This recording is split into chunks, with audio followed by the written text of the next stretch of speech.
नमस्कार दोस्तों, आज हम पढ़ते हैं पाचन तंत्र। अपन ने पढ़ लिया है ना, और दांत भी पढ़ लिए अपन ने। अब पाचन तंत्र से संबंधित जो विकार है ना, उन्हें एक बार और देख लेते हैं।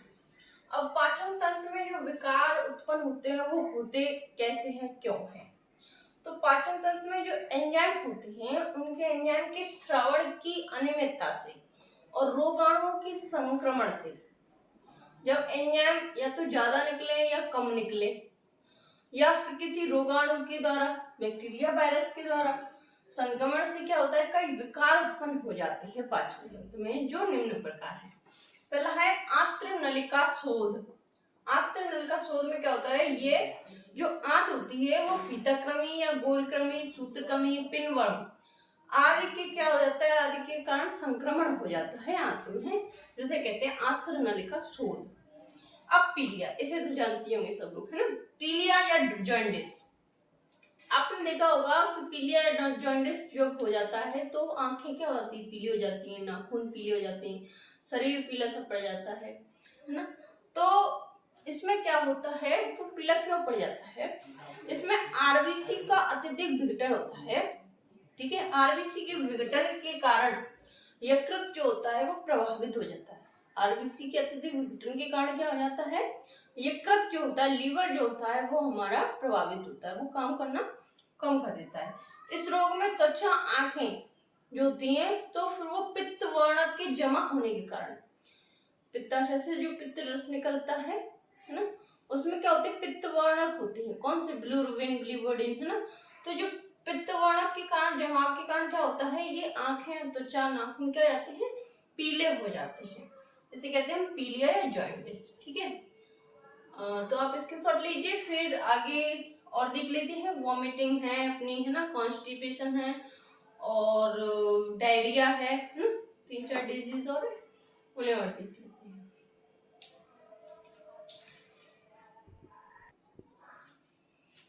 चलिए अब देख लेते हैं वॉमिटिंग यानी वमन और प्रवाहिका यानी डायरिया।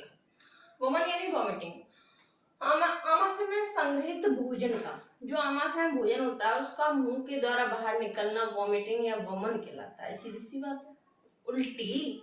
ठीक है, अपनी साधारण भाषा में कहते हैं उल्टी हो गई हमें, है ना।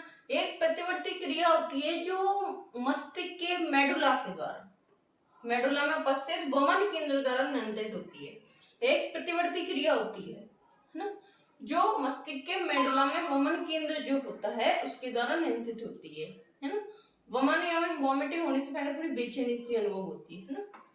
तो आमाशय में उपस्थित भोजन का मुख के द्वारा बाहर निकलना वॉमिटिंग। ठीक है, प्रवाहिका यानी डायरिया। अब प्रवाहिका डायरिया क्या होता है, आप सभी जानते हैं, गर्मियों के दिनों में ज्यादातर आपको देखने को ये मिलता है।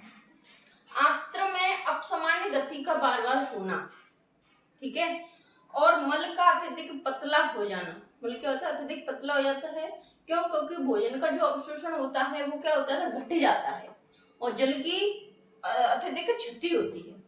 तो आपने देखा होगा कि जब डायरिया हो जाता है तो बहुत जल की क्षति हो जाती है, जिससे क्या वीकनेस फील होने लगती है ना।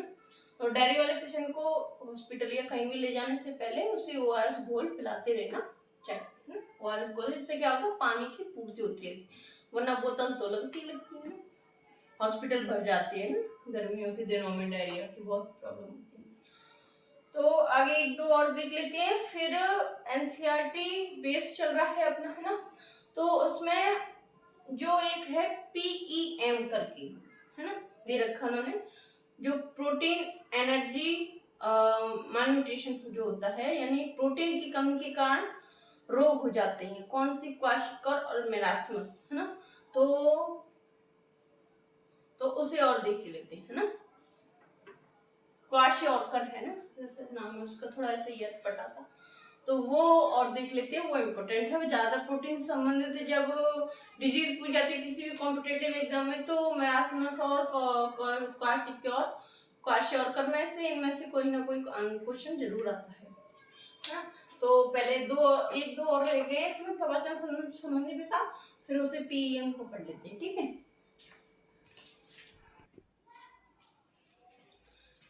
दो और है ये, कब्ज और कोष्ठबद्धता या कॉन्स्टिपेशन, है ना। इसमें क्या होता है, इसमें मलाशय में जो भोजन होता है, रेक्टम मलाशय में भोजन क्या होता है, रुक जाता है, जिससे क्या होता है, आंत्र की क्रमाकुंचन गति भी क्या हो जाती है, अनियमित हो जाती है ना। कब्ज होती है तो क्या होता है, फिर क्या खाते हैं, पेट सपा हर रोग दफा किसके लिए खाते हैं, इसी के खाते हैं शायद, है ना। कब्ज और कोष्ठबद्धता जाती है, इसमें मलाशय में भोजन रुक जाता है, जिससे आंत की क्रमाकुंचन गति भी अनियमित हो जाती है ना। फिर तरह तरह की चूहे खाने पड़ते हैं ना, जब कब्ज और कोष्ठबद्धता हो जाती है। तो कब्ज और कोष्ठबद्धता कहते हैं फाइबर युक्त अपने भोजन करना चाहिए, है ना। फाइबर युक्त भोजन जैसे कहते हैं, खाने में सैलेड लेना चाहिए ना, सलाद, जिनको ये प्रॉब्लम रहती है। खीरे में सबसे अच्छा रहता है, जिन लोगों को कब्ज रहती है, कॉन्स्टिपेशन रहता है, उनके लिए खीरा बहुत अच्छा रहता है। तो फाइबर डाइट्स जो हैं और लिक्विड डाइट्स जो हमें शामिल करनी चाहिए यदि हमें कॉन्स्टिपेशन की समस्या है तो। अपच और इंडाइजेशन, है ना। अपच और इंडाइजेशन कब होता है, अब ये एंजाइम की अनियमितता से भी होता है, ठीक है, और अत्यधिक तनाव से भी हो जाता है, और अधिक भोजन ग्रहण करने से, भोजन विषाक्तता, अधिक मसालेदार खाना खाने से भोजन पूरी तरह क्या हो जाता है, पच नहीं पाता है। अब देखो क्या होता है कि शादी का सीजन आता है, दावत आती है, तो क्या होता है कि दावत खाने जाते हैं। अब कुछ लोग ऐसे होते हैं, दमादम खाए जा रहे, दमादम दमादम दमादम, ये भी खाओ वो भी खाओ, ये भी खाओ वो भी खाओ, ये भी खाओ वो भी खाओ। अरे इतना भर लिया पेट, खूब मसालेदार खा लिया खाना, तो उससे क्या होता है कि इसमें अपच हो जाती है उन्हें, है ना, और कभी कोई वॉमिटिंग भी हो जाती है, अपच हो जाती है। इससे क्या होता है, पेट भरा भरा लगता है हमें। और कई बार क्या होता है कि अपन ज्यादा मसालेदार खाना खा लेते हैं, तब भी हमें ऐसा लगता है कि पेट भरा भरा, तो वो क्या होता है, अपच होती है। इसमें क्या होता है, भोजन पूरी तरह पच नहीं पाता है, क्या नहीं पाता, पच नहीं पाता है। और एंजाइम की अनियमितता से कभी कभार तनाव के कारण भी ऐसा हो जाता है, और अधिक भोजन ग्रहण करने से भी, और विषाक्त भोजन ग्रहण करने से भी आता है ना, भाषा पूछा भोजन खाना खाने से भी हो जाता है।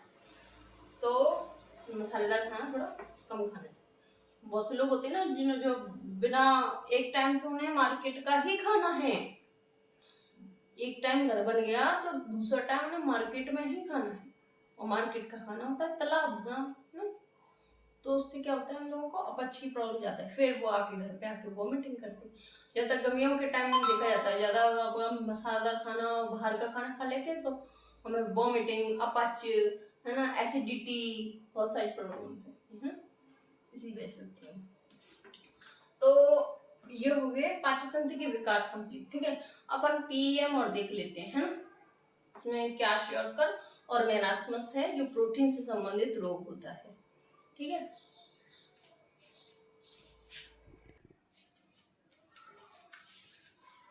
पीईएम, है ना, प्रोटीन एनर्जी मालन्यूट्रिशन, ठीक है, प्रोटीन ऊर्जा कुपोषण, ये है इसका फुल फॉर्म।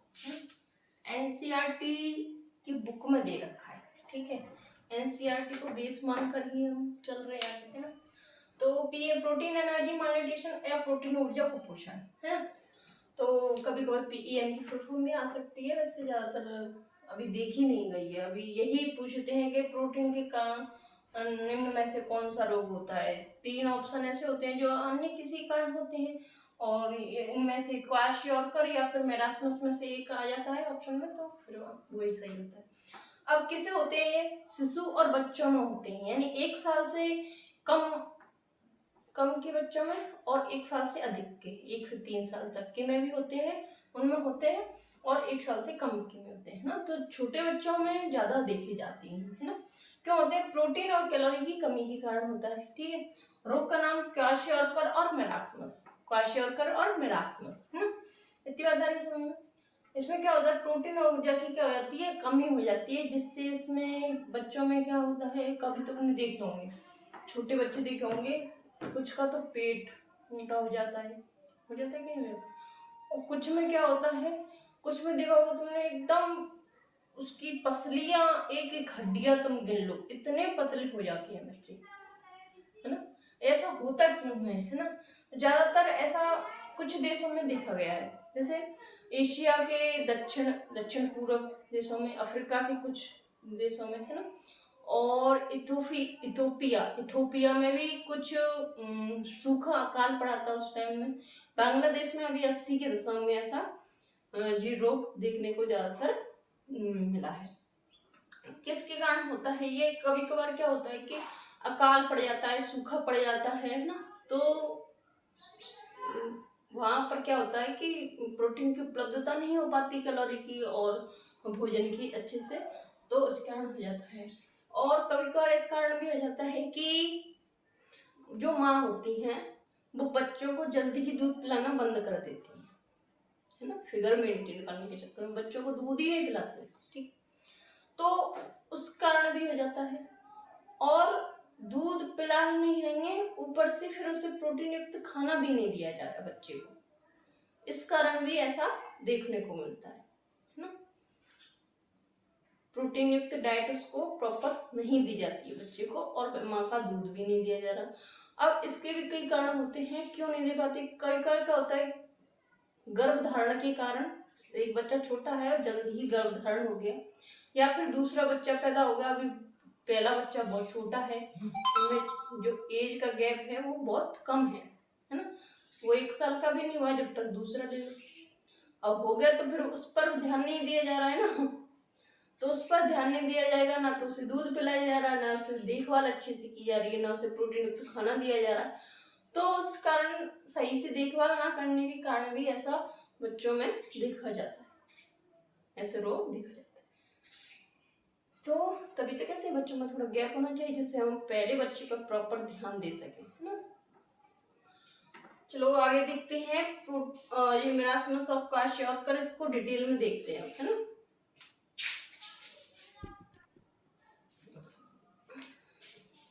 देखिए मेरास्मस ऑफ क्वाशियोरकर, अब जो मेरास्मस होता है वो तो प्रोटीन और कैलोरी की एक साथ कमी हो जाती है, तब तो होता है मरासमस। और क्वाशियोरकर होता है, इसमें कैलोरी की कमी तो नहीं होती है लेकिन प्रोटीन की कमी हो जाती है। और जो मरासमस होता है वो 1 वर्ष से कम के बच्चों में होता है, और जो क्वाशियोरकर होता है वो 1 वर्ष से अधिक के बच्चों में होता है, ठीक है। और इसमें क्या होता है, अब देखो क्या होता है, प्रोटीन और कैलोरी की एक साथ अल्पता के कारण क्वाशियोरकर क्या होता है, प्रोटीन अल्पता विकार है, ठीक है, प्रोटीन की अल्पता के कारण। आयु 1 वर्ष से कम आयु के शिशुओं को और 1 वर्ष से अधिक आयु के शिशुओं को, ठीक है। और शिशु को, कारण क्या है, शिशु को माँ के दूध के स्थान पर क्या, अल्प प्रोटीन और कम कैलोरी मान वाले आहार को देना, है ना। माँ के दूध के स्थान पर क्या दिया जाता है, अल्प प्रोटीन और कम कैलोरी का क्या जाता है, आहार दिया जाता है। माँ का दूध तो दिया ही नहीं जा रहा, ऊपर से प्रोटीन भी नहीं दी जा रही, कैलोरी भी नहीं दी जा रही, ठीक है, कुछ नहीं पैदा कर दिया बच्चे, है ना। बच्चों का पोषण माँ के दूध के स्थान पर उच्च कैलोरी परंतु अल्प प्रोटीन वाला आहार, बच्चों का पोषण माँ के दूध के स्थान पर। अब यहाँ क्या है, उच्च कैलोरी तो दी जा रही है लेकिन प्रोटीन फिर भी नहीं दी जा रही। अब आजकल क्या होता है कि बच्चे भी ऐसे हैं, जो चीज अच्छी होती है उसे तो खाना पसंद करते नहीं, क्या खाते हैं, कुरकुरे, चिप्स, है ना, ऐसी चीजें खा लो उनसे, और क्या होता है, मैगी, पोहा, पास्ता, वो ये बच्चे खा सकते हैं, 1 वर्ष से कम के नहीं खा सकते ना। तभी तो कहते हैं ना, बच्चों को जब 6 महीने का बच्चा हो जाता है लगभग, तो उसे दाल का पानी और दाल उबाल कर दी जानी चाहिए, ठीक है। और जो फल होते हैं उन्हें मिक्स कर दे देना चाहिए, खिचड़ी बना दो उनके लिए, है ना। और भी ऐसी चीजें जिनमें प्रोटीन डाइट्स होती हैं, प्रोटीन होती हैं, चने वने हैं वो भी भिगो के दे दो, है ना।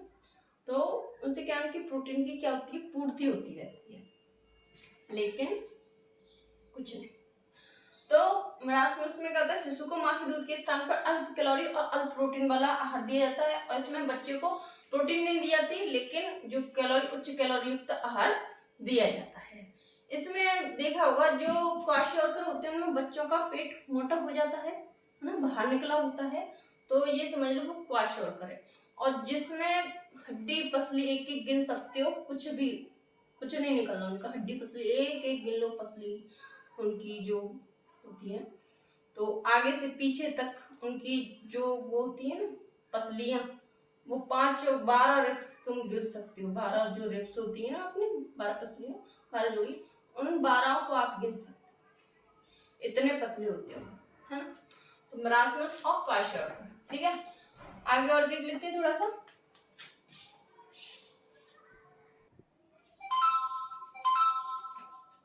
अब देखिए इसमें लक्षण देख लेते हैं।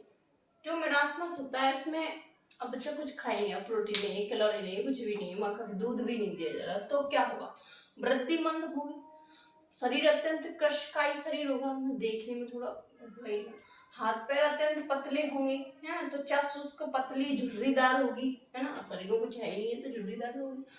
वृद्धि दर शारीरिक भार अत्यंत घट जाएगा और मस्तिष्क की वृद्धि और विकास भी रुक जाएगा। अब मस्तिष्क को कुछ मिल ही नहीं रहा तो वो काम कैसे करेगा बेचारा, तो उसकी भी वृद्धि और विकास भी रुक जाएगी। और क्वाशोर्कर में क्या होता है, मांसपेशियां लटक जाएंगी, हाथ पैर पतले होंगे, वृद्धि और विकास रुक जाएगा, तो चाक नीचे कुछ वसा की परत जो है वो शेष रहती है, इसमें बस ये होता है। शरीर के विभिन्न भागों में अत्यधिक शोध और सूजन आ जाती है ना। क्वाशोर्कर में क्या होता है, सूजन आ जाती है शरीर पर, है ना? तो आज की वीडियो में सिर्फ इतना है, फिर चलते अगली वीडियो में। अगली वीडियो में फिर पढ़ते हैं दूसरा टॉपिक, देखते हैं क्या पढ़े। कुछ लोगों ने बोला है कि रासायनिक अभिक्रिया पढ़ा दो, केमिस्ट्री का जो टॉपिक है ना, देखते हैं वो भी पढ़ा दो, ठीक है। चलो तो आज के लिए धन्यवाद।